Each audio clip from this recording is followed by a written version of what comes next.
So in our next section, we're going to look at radioactive decay reactions. Now the first thing we need to look at are something called an isotope, and this is just identifying a very particular type of atom. So each type of atom is determined by the number of protons in the atomic nucleus, and the number of protons in the atomic nucleus, this is given on the periodic table. And what you'll find out here is just really three things that we need to know. You need to be able to identify the name and the atomic symbol, and then this is the atomic number there. So this value here, so this is for carbon. Carbon always has 6 protons, so it has the atomic number of 6. You can look at any other atom, of course, as well. And so if you look at, say, something like uranium, uranium has 92 protons in this atom. And all uranium atoms will have 92 protons, all carbon atoms will have 6 protons. The number of protons in the atom defines the type of atom. Now you also have an atomic molar mass given here. So for carbon 12.01, for uranium 238.03. We are not going to use that value at all. That's used in chemistry. Here we're not going to be looking at that. We'll be looking at specific types of isotopes. So we'll be looking at a mass number, but that is not the same as that atomic molar mass. So for our purposes, we just need that atomic number, the chemical symbol, and the name of the element. So when we're looking at particular radioactive decay reactions, we're going to be concerned with the number of neutrons. Now for chemistry, the number of neutrons doesn't really affect how the atom behaves in a chemical reaction, so we're not typically too concerned about that. But when we're looking at radioactive decay reactions, the number of neutrons is very important. And one thing to note is for a particular type of atom, the number of neutrons in the atom can vary. So if you have the same number of protons, you have the same atom, but if you have the same or a different number of neutrons, then we refer to those as isotopes. So you could have several different isotopes of a particular atom by varying then the number of neutrons there.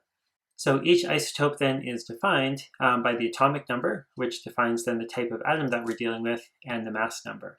And the mass number is just simply the sum of the protons and the neutrons. And so we can then very easily, if we have the mass number and atomic number, find the number of neutrons just with a subtraction. Now in dealing with radioactive decay reactions, we have to be including the mass number with each name and atomic symbol because we are very concerned about the particular isotope. So the isotope name, we include the mass number at the end.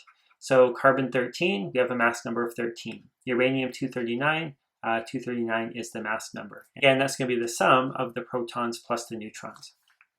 So if we're using the chemical symbol instead, we're going to use superscripts and subscripts for these. So my mass number then, the 13, is a superscript in front of the atom symbol. And then we typically also put in the atomic number, so the 6 and the 92. That's just from the periodic table. That's the number of protons in a carbon and uranium atom there. So if we look at these ones here, just in terms of protons and neutrons, so carbon always has 6 protons. And if I want the number of neutrons, I take the mass number, which is the sum of all the nucleons, and I subtract the number of protons, and so that'll give me then 7 neutrons. And then 6 plus 7 gives me that mass number of 13. If I look at that for uranium, I have 92 protons in uranium, and that's again just given by that mass number, and then 239 minus 19 gives me 147 neutrons. And I can change the number of neutrons, so I can change the mass number for each of these. Now your smaller atoms here usually have a relatively small number of isotopes. So for carbon, I can have carbon 12, carbon 13, carbon 14, and that's really it. But if I get to uranium and those very large atoms, I can have a much wider range then of mass numbers for each of those. Now radioactive decay reactions will occur whenever I can go to a lower potential energy by creating new nuclei. So what that means then is that the potential energy of the parent nuclei, and those are then just going to be the reactant nucleus there, is going to be greater than the potential energy of the products, which we refer to then as a daughter nuclei. And so you always end up with a radioactive decay reaction going to a lower potential energy. And so these will then, if you look at a potential energy diagram, would look the same as the exothermic ones we looked at with chemistry. And so you always have this drop downwards. And so this would be my EP here. And so I have my reactants going down to my product, and that'll be then always the potential energy diagram for a decay reaction.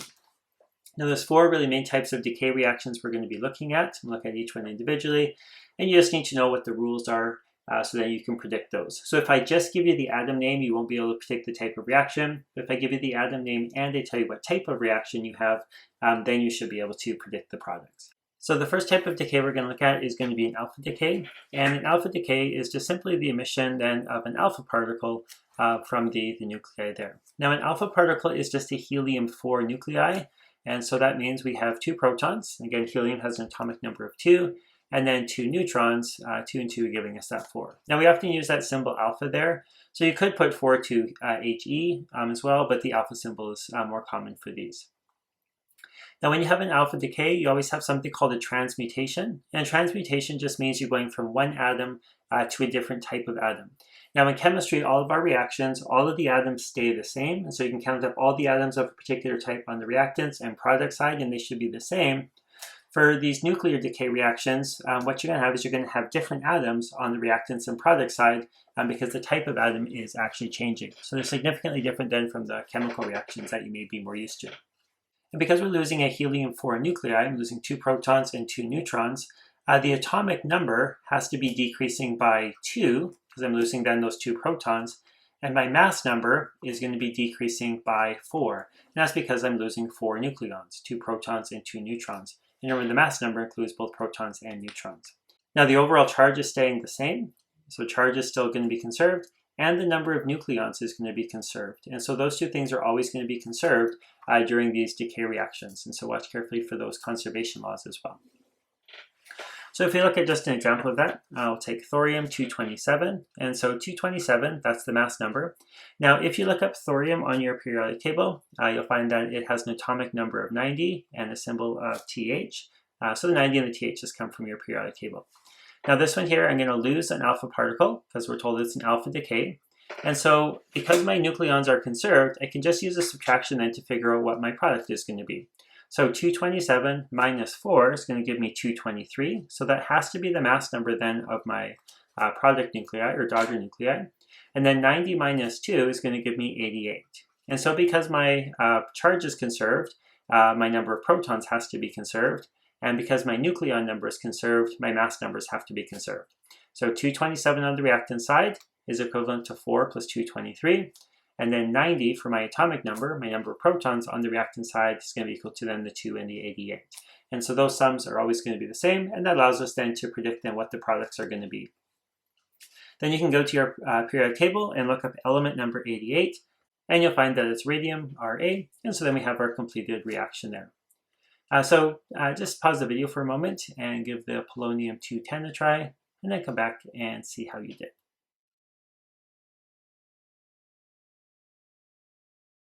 Okay, so the mass number is 210. If I look up polonium on my periodic table, I have 84 for the mass number, and again the symbol is Po. So my first product then of course is just that alpha particle. And then to get my daughter nuclei, I just subtract 4 from the mass number 210, so it'll leave me with then 206. And then I subtract 2 from the atomic number of 84, so it'll give me 82. Then I can find the element number 82 on my periodic table, and you'll see that that's lead. And so my products are the alpha particle and lead-206. There are 2 types of beta decay. The beta negative decay is the most common one. And so if the question just refers to beta decay, we'll always assume it's the beta negative decay. If it's beta positive, it'll always be very specifically written in as beta positive decay. But beta negative decay is often just referred to in the shorthand of beta decay. So the beta particle is just really an electron that's released by that. So a beta particle or a beta negative particle, either one of those you'll see commonly referring to the electron. Now one thing to note as well, these are not electrons that were kind of around the atom and released. These are brand new electrons here. So we are creating new particles here during the reaction, and so just be aware of that as well. We're also going to create something called an antineutrino. Now neutrinos, and again with their corresponding antiparticles, are another type of particle, similar kind of to the electron, but much lower mass. So we have 2 types of neutrinos. We have the electron neutrino. There's a couple different types of neutrinos, but we're always dealing with the electron neutrinos. So it has that kind of V shape to there, and then the antineutrino, which is the one we're interested here, just has the line over top. And so those are produced then by the beta particle decay. So those 2 particles are always coming out, the beta particle and the antineutrino. Now the beta particle comes out for conservation of charge. The antineutrino, as it turns out, is required for momentum to be conserved. And so we do have conservation laws attached to all of these ones as well, so watch carefully for that. We do always get these transmutations in here. We're going to be forming a new element, and the rule for forming the new element is one of the neutrons in the original nuclei gets changed into a proton. So what that means is that the mass number doesn't change because my total number of nucleons doesn't change, but the atomic number is going to change. Note as well, and this will be true for all nuclear reactions, our overall charge is going to be conserved, and our total number of nucleons then will be conserved as well. So it's true for beta decay, but true for all of decay reactions. So for this one here, we have carbon-14, and so 14C, and the atomic number of carbon is 6, and so we have that one there as well. So we have a couple particles coming out. Number one, we have the beta particle. Now the beta particle is written just with the B, 0, and we put the -1 down here because that's going to be helpful in coming up with our conservation of charge. We have the antineutrino coming as well, so we'll form that in. Now an antineutrino has a 0 for its mass number and 0 for its atomic number, so we'll often write those ones in. And then we can just look at our conservation laws for coming up with our product. So our mass number doesn't change, so the mass number will still be 14, but one of our neutrons is changing into a proton, which means my proton number is increasing by 1, and so that'll be 14 and 7. If I look up then element number 7, that'll be nitrogen. So nitrogen 14 will be the daughter nuclei for that reaction. All right, so I'll just pause the video, give lead-214 a try, and then come back and see how you did.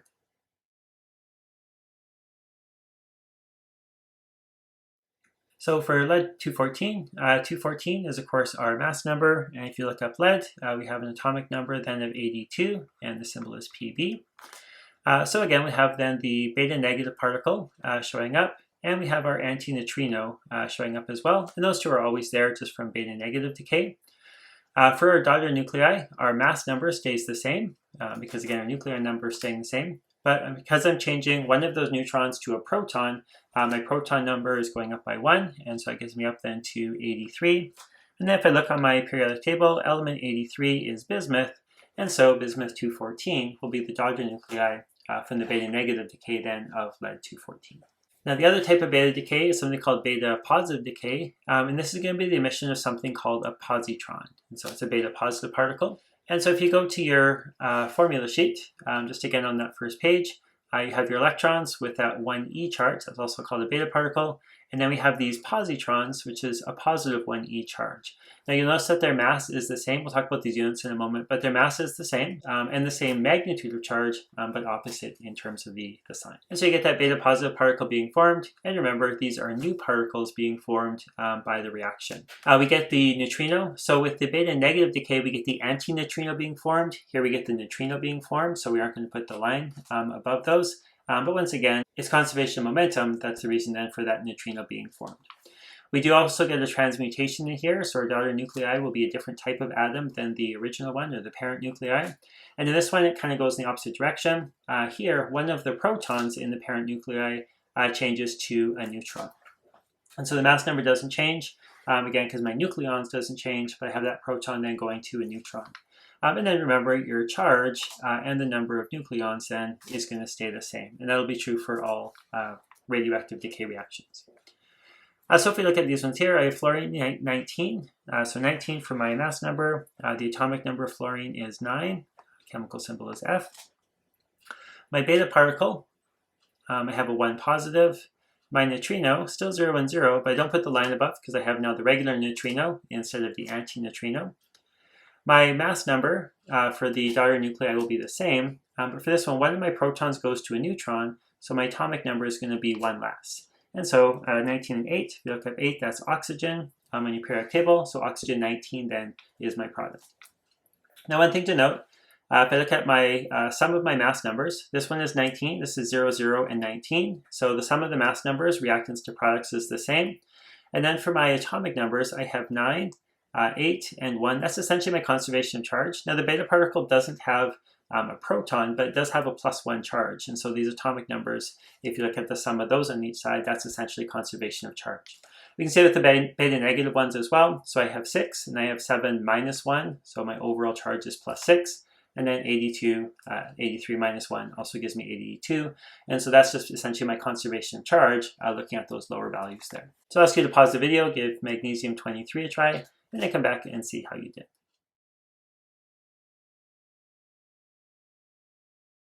So the magnesium 23, 23 is the mass number, 12 on your periodic table. You can find the atomic number of magnesium. Is beta decay, so we'll have the beta particle and then the neutrino showing up.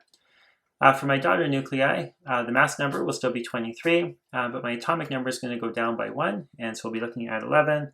And if you look on your periodic table, sodium is element number 11, and so sodium 23 will be my daughter nuclei. The last type of decay we're going to look at is something called a gamma decay. Now this usually goes alongside with an alpha and a beta decay, and so after an alpha and beta decay, the nucleus is very often left in what's referred to as an excited state. So you can see this similar to how the electrons go. If the electrons are in those higher orbitals, they're in that excited state, and then they'll tend to want to move down to the ground state. They do that by releasing a photon. Now when the electrons do it in their orbitals, you're going to have a relatively low energy photon, and so it's typically in that visible range there.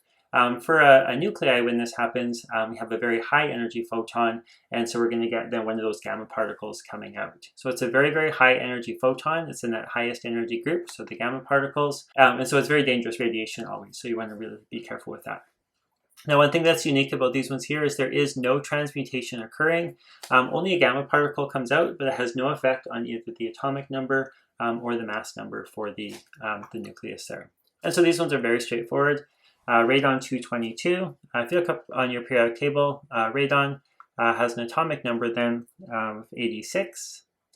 And so when this undergoes a gamma decay, we'll still have 222, 86 radon, but what we'll just include then is a gamma particle. And we often just use kind of a scripted Y then for that gamma particle. So I'll just run through the next one as well. They're fairly straightforward. But 210 for my bismuth, and that's then 83 for my atomic number. Again, I get exactly the same atom showing up, and then I just attach a gamma particle to there. So your gamma decays are very straightforward to do. Just remember to put in that gamma particle, and everything else stays the same.